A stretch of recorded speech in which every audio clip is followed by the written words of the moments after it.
Hi ಎಲ್ರಿಗೂ ನಮಸ್ಕಾರ. ನೀವೇನಾದರೂ ಮನೆಯಲ್ಲೇ ಗಣೇಶನ ಹಬ್ಬಕ್ಕೆ ಕಡುಬು ಮಾಡಬೇಕು ಅಂದ್ಕೊಂಡಿದ್ರೆ ಈ ಥರ ವಿಡಿಯೋನ ನೋಡಿ. ನಾನು ಹೇಗೆ ಮಾಡೋದು ಕಡುಬನ್ನ ಅಂತ ಹೇಳ್ಕೊಡ್ತಿದ್ದೀನಿ. ತುಂಬ ಟೇಸ್ಟಿಯಾಗಿ ಈಸಿಯಾಗಿ ಆದಷ್ಟು ಬೇಗ ಕೂಡ ಮಾಡ್ಕೋಬೋದು. ಒಂದು 3-4 ಟೇಬಲ್ ಸ್ಪೂನಷ್ಟು ಗಸಗಸೆನ ಹಾಕ್ಕೊಂಡು 1-2 ಟೇಬಲ್ ಸ್ಪೂನಷ್ಟು ಬಿಳಿ ಸಾಸಿವೆನ ಹಾಕ್ಕೊಂಡು ಚೆನ್ನಾಗಿ ರೋಸ್ಟ್ ಮಾಡಿ ಸಪ್ರೇಟ್ ಎತ್ತಿಟ್ಕೋಬೇಕು. ಅದಾದಮೇಲೆ 1 ಟೇಬಲ್ ಸ್ಪೂನಷ್ಟು ತುಪ್ಪನ ಹಾಕಿ 1 ಬಟ್ಲಷ್ಟು ಕಾಯಿ ತುರಿನ ನಾನು ಹಾಕ್ಕೊಂಡು ಫ್ರೈ ಮಾಡ್ಕೊತಿದ್ದೀನಿ.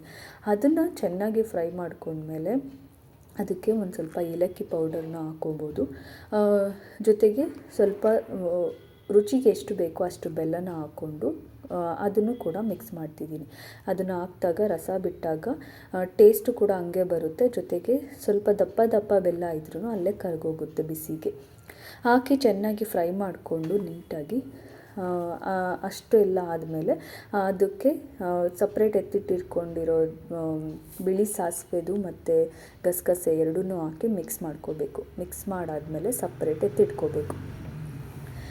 ಇದು ಒಳಗಡೆ ಹಾಕುವಂಥ ಹೂರಣ ಅಂತಲೇ ಹೇಳ್ಬೋದು. ಇವಾಗ ಇದು ರೆಡಿಯಾಗಿದೆ. ಇನ್ನೊಂದು ರೆಸಿಪಿ ಬಂದು ಕಪ್ಪು ಎಳ್ಳಿನ ಸ್ವಲ್ಪ ಫ್ರೈ ಮಾಡಿಕೊಂಡು ಅದಕ್ಕೆ ಒಂದು ಸ್ವಲ್ಪ ಬೆಲ್ಲನ ಹಾಕಿ ಏಲಕ್ಕಿ ಪೌಡ್ರನ್ನ ಹಾಕಿ ಮಿಕ್ಸಿಲಿ ರುಬ್ಕೋಬೋದು. ಅದು ಫುಲ್ಲು ರುಬ್ಬಾದಮೇಲೆ ಕಪ್ಪುಂದು ಹೂರಣ ಕೂಡ ರೆಡಿ ಇರುತ್ತೆ. ಅದಾದಮೇಲೆ ನಾವೀಗ ಕಡುಬು ಮಾಡೋದಕ್ಕೆ ಹಿಟ್ಟನ್ನು ರೆಡಿ ಮಾಡ್ಕೋಬೇಕು. ಆ ಹಿಟ್ಟಿಗೆ ನಾವೀಗ ಸ್ವಲ್ಪ ಜಾಸ್ತಿ ಬೇಕಿರೋದ್ರಿಂದ ನೀರನ್ನ ಜಾಸ್ತಿ ಹಾಕ್ಕೊಂಡಿದ್ದೀನಿ. ನಿಮಗೇನಾದರೂ ಕಮ್ಮಿ ಬೇಕು ಅಂದರೆ 1 ಗ್ಲಾಸಷ್ಟು ನೀರನ್ನ ಹಾಕ್ಕೊಂಡು ಅದನ್ನು ಕುದಿ ಬರೋವರೆಗೂ ವೆಯ್ಟ್ ಮಾಡಿ ಅದಕ್ಕೆ ಸ್ವಲ್ಪ ಉಪ್ಪು ಹಾಕಿ ಉಪ್ಪು ಹಾಕಿದ್ಮೇಲೆ ಸ್ವಲ್ಪ ಕುದಿ ಬಂದಮೇಲೆ ಒಂದು ಸ್ವಲ್ಪ ಹಸಿಟ್ಟನ್ನ ಹಾಕಿ ನೋಡಬೇಕು. ಹಸಿಟ್ಟು ಹಾಕಿದ್ಮೇಲೆ ಅದಕ್ಕೆ ಎಷ್ಟು ಹದ ಬೇಕೋ ಅಷ್ಟು ಹಸಿಟ್ಟನ್ನ ಹಾಕ್ಕೊಂಡು ಮಿಕ್ಸ್ ಮಾಡಿ ಚೆನ್ನಾಗಿ ಯಾವುದೇ ಗಂಟಿಲ್ಲದೆ ಇರೋ ಥರ ಚೆನ್ನಾಗಿ ಮಿಕ್ಸ್ ಮಾಡ್ಕೋಬೇಕು. ಅಂದರೆ ನಾವು ನಾರ್ಮಲಾಗಿ ಮುದ್ದೆ ಯಾವ ಥರ ಮಾಡ್ತೀವಿ ಅಷ್ಟು ಮಾಡಿಕೊಂಡ್ರೆ ಸಾಕು. ಅದನ್ನು ಮಾಡಿಕೊಂಡು ಬಿಸಿ ಇದ್ದಾಗಲೇ ಸಪ್ರೇಟಾಗಿ ತೆಗೆದು ಚೆನ್ನಾಗಿ ಅದನ್ನು ಮಿಕ್ಸ್ ಮಾಡಿಕೊಂಡು ಉಂಡೆ ಥರ ಮಾಡಿಕೊಂಡು ಅಂದರೆ ಚಿಕ್ಕ ಬಾಲ್ ಆಗಿ ಮಾಡಿಕೊಂಡು ಅದನ್ನು ಕೈ ಮೇಲಾದರೂ ಈ ಥರ ತಟ್ಟಿ ಒಳಗಡೆ ಹೂರಣ ಹಾಕಿ ಮಾಡ್ಕೋಬೋದು.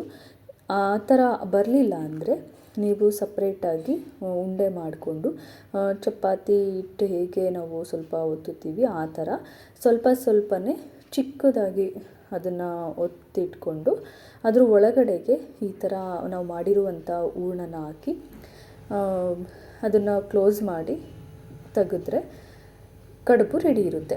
ಹಾಗೆ ಕೂಡ ಉಂಡೆಯನ್ನು ಮಾಡ್ಕೋಬೋದು ಆ ಹಿಟ್ಟಿನ ಜೊತೆ.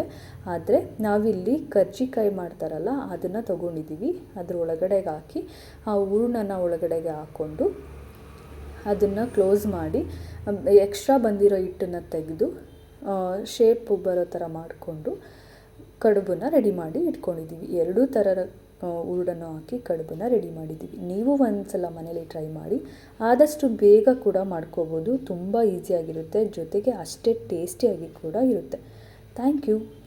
ಹಾಗೆ ನನ್ನ ವಿಡಿಯೋ ಇಷ್ಟ ಆದರೆ ನನ್ನ ವಿಡಿಯೋನ ಲೈಕ್ ಮಾಡಿ, ಶೇರ್ ಮಾಡಿ, ಸಬ್ಸ್ಕ್ರೈಬ್ ಮಾಡಿ. Thank you.